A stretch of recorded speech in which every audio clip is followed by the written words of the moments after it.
Yeah, what a wild last couple games we've had as a program. But it sure is great to be back at the USA and to get a home game against an outstanding opponent in Kansas State, who I think's probably played their best game of the year the last time out. There's a lot surrounding obviously their program right now that I'm close to, and I love Coach Tang. He's one of my favorite people in the world and a guy that was there for me at some of my toughest days. And so I just respect him, and you can tell his team is continuing to fight. Their program, is in great hands with Coach Driscoll, who I also care a lot about. I mean, I care a lot about those people on that staff that I've been close to, Coach Dream Dowling and Phil Byer. So just a lot of great people over there that I love, and you can tell that they're playing inspired right now. So look forward to Saturday and look forward to the opportunity to compete. Physical injury aside, can you talk about how JT's mentally handling the news and if he's been able to talk to the team about what needs to be done going forward? Yeah, and JT Toppin is genuine. He's an unbelievable competitor. He's real. Being in the doctor's office with him when he got the news was crushing. Really was. And it was a tough couple days. And I told our team, you can do both. You can be sad, you really can. You can it's just, how much JT loves our team and how hard he competed and how much he cared about that group. So to understand that this is difficult and JT has a long road, and to watch him weep and to see how much this meant to him is hard. It's hard to watch, and it's hard for everybody involved. I mean, I can just tell you, because of all the outpouring of support that JT's gotten from a lot of people, this impacts a lot of people, and it's sad. But I honestly believe that it can make him stronger. And that's what I told our team, and that's what I told our group. And I don't know how to explain it. I can only tell you I believe it with all my heart, that there is no accidents. This has a purpose, and whatever the purpose is, it's hard to see in the moment. But because of JT's competitiveness, he will come back from this stronger. And I believe it with all my heart. And I do believe our team can get better because of this. And I know that's hard for people to imagine, but it's going to take JT being a part of it for it to happen. So the first day after this happens, we have a team meeting, and I told them this very thing. And I told them we can be sad, and we can also have hope that we can all get stronger because of it. And that's our perspective. And it's funny, I asked JT yesterday in practice, because he's sitting on the side in crutches, and I said, "How you doing?" And he said, I don't want people to feel sorry for me. So that's the part.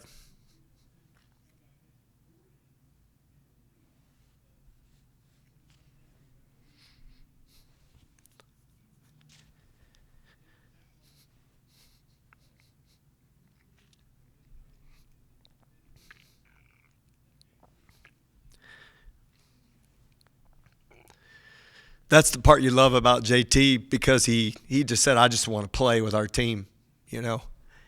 And he said, I said, what do you think about our group? He's like, "I just don't know how we're going to rebound."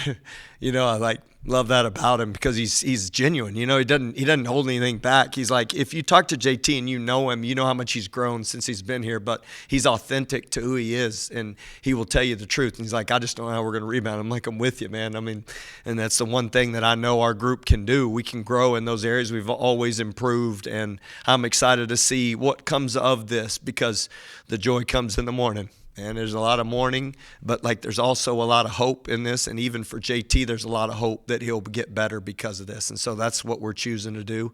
And we're excited about every opportunity we get to play. And I know our guys are going to honor JT and how they compete because of who they are and because of what JT means to us. You brought up up that K-State played one of their best games of the season against Baylor, and we've seen in past years that teams kind of get a spark once their coach is fired. What's your experience with that, and how do you plan on kind of stifling that energy coming in? Yeah, I think it's multiple. There's a lot of different ways to look at it, and every game's a one-game season. I got a lot of great people reaching out. I mean, this basketball community is so cool.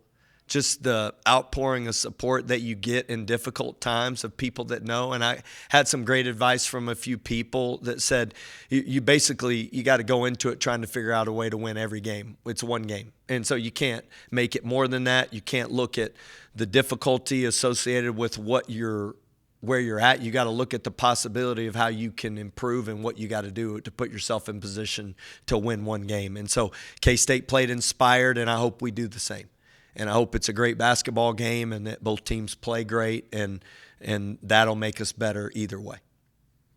And with JT out, how much of there is a difference between the roles being played with the players? Well, I can tell you, we got a great basketball team. I mean, I love our team, and I love the fact that we're just now getting Luke and Josiah back, and I think Mariel can make a contribution in this game. I think Mariel had his best practice before we played Arizona State. So, I mean, it's obviously a horrible,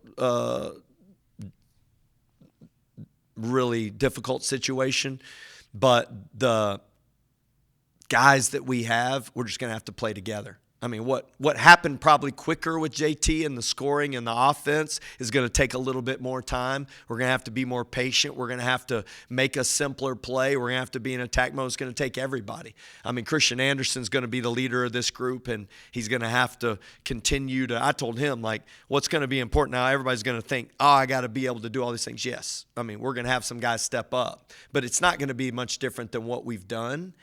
I think just the Christian's command of how all the pieces work, he's going to have to be more vocal. He's going to have to really be clear and more communicate more and really do a great job of orchestrating this even at a higher level and making sure that we all improve over the course of the game and every day. And that's where we're going to do it together. It's not going to be one guy. It's going to be how well can we do this thing together. And let's be honest, we've had the best tandem in college basketball, maybe in a long time. But now it's just going to involve more people, and I think that's a good thing if you're going to play together and if you're going to win games where you can keep improving. This team has, I think, a higher ceiling now as a group, but when you have the two best players in college basketball, it makes it simple. Well, it's not going to be as simple, and I do think that's where Christian's going to have to really have great command, and that's where he's going to – because he'll be able to still do what he does best. It's just going to maybe take a little longer. And I think our competitiveness is going to be important and how we improve in that area, and those are the things that I think we'll see growth in. Looking at last time out for K-State, 2 players combined for 60-plus points. How are you going to attack that? How are you going to try to limit them? Yeah, PJ Haggerty's a bucket. I mean, I've seen that from the time I watched him play in, early high school. I mean, I've seen him, and he does it so effortlessly. And Johnson obviously had a great game. I mean, they've got good scoring. I mean, they've always had good scoring. They've had some injuries and dealt with some difficulty, as all teams do. And I think they finally found like their mix and how they're going to play. And Coach Driscoll's doing an awesome job. And so I do think you're not going to keep these guys from scoring, but you got to, as always, make it as difficult as possible and then do a great job of communicating and rebounding and do it as a team. That's when we're our best. And what's it like for you to have to mentor a player through a season-ending injury like this, to have to kind of provide him words of advice, keep his spirits high? Yeah, well, unfortunately, it's not the first time this has happened on a team I've been a part of. And what I'll say about JT and our program and our team, like all the guys went and saw him the day he found out, and we didn't have a team event because it was an off day. But all the guys went over to his apartment, and he's got a great support group. He really does. And his mom and his agent and just the people around him, he's got a really tight circle. his grandparents, his brothers. He's just got a really great group of people around him and our team. And Mike Neal's the best. I mean, if there's any confidence we have, it's like that we've got the right medical staff to help. We've had guys go through this since we've been here. We've had guys go through ACLs since we've been here. And everybody's come back stronger. So I think there's a real hope that we can continue to grow and build. Our strength staff's been unbelievable in helping JT. I mean, JT lifts after games. I mean, he's just a warrior. So I think that mentality, he's at a time in his life where he can handle, it'll be hard, but he can handle the growth of this. And so it's not going to be me. It's not going to be one person. It's going to be a group of people that support him, and JT's got a great support group. And there's a lot of Red Raiders that have made a difference in his life. I mean, it's the reason why he wanted to be here and why he wanted to come back, because he loves this community. And I think this place means a lot to him. And so I think it'll take everybody rallying around you, but it's obvious he don't want anybody feeling sorry for him. So I think the hope would be like, hey, he's got a lot of people in his corner, and that's how you get through it. You mentioned it a little bit with Kansas State firing Jerome. Obviously, you know him, good friends with him, worked with him.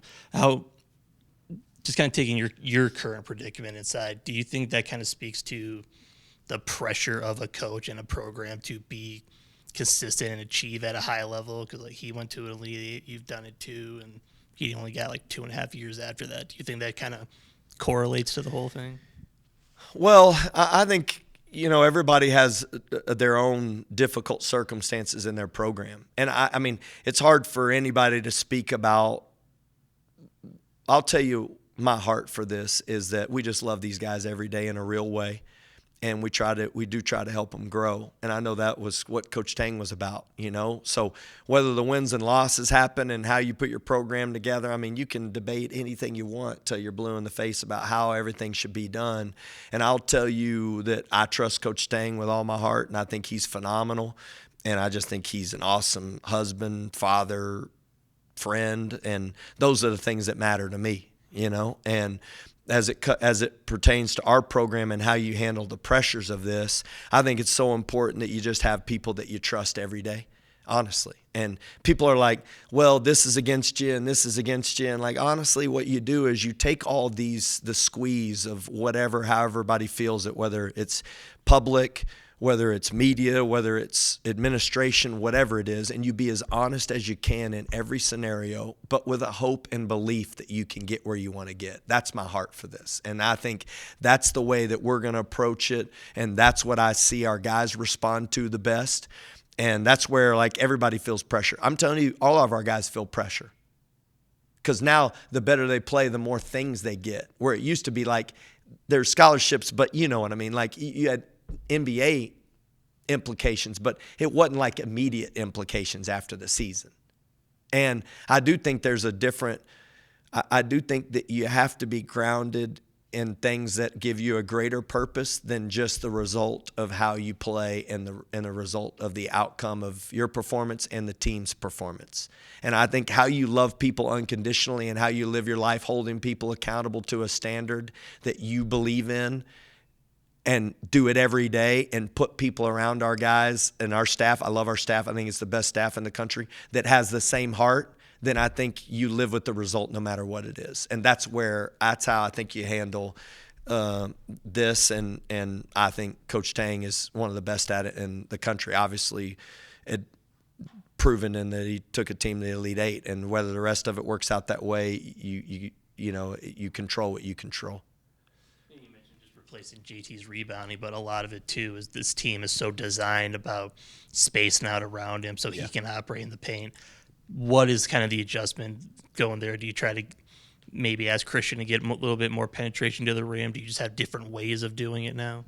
Yeah, it's a good question, and I think it's going to take some time to develop it. I mean, I watched every possession that we've played without JT Toppin in the last 24 hours, or actually it was the day before that. I didn't sleep, but just trying to get a picture of what those possessions look like. And I think what we've found and what I've found in it is that we've been doing some great things. And a lot of guys have done great things in possessions. They just don't have the usage that he has. And so I think what you have a tendency to do is people to feel like they need to do more. And really what you need to do is what you've been doing, just simplify it and make sure that you can connect it to whatever's next. That's what I think our hope is. So it's not reinventing it. We do have some things that we'll actually go to more that we've done when JT hasn't played so that we can get the result. And Christian will be the orchestrator of all of this to make sure that it works. And so I think you'll find that we include Jalen Petty more, Lawan more. It's just like everybody's going to touch it more. And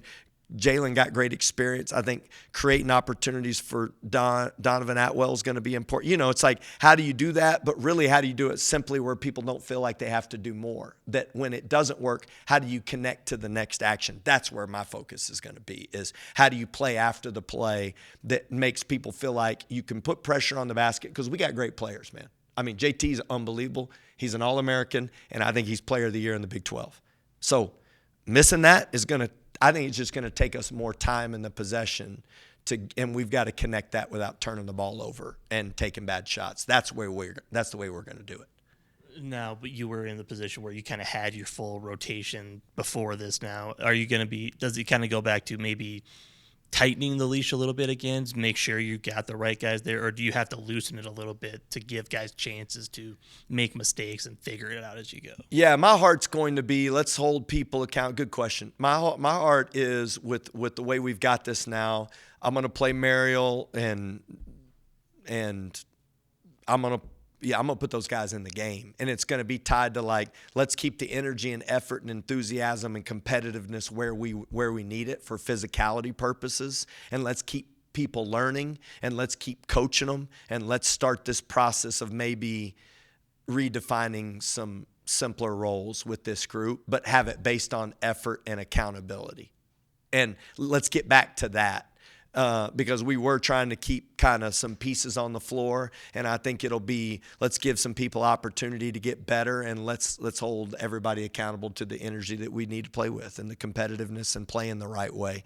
And so I do think we're going to give a lot of people an opportunity, and we'll just try to keep coaching and growing as we go. Because, as unfortunate as the timing is on this, we do have a little bit more time with 5 games left in league play. Is that right?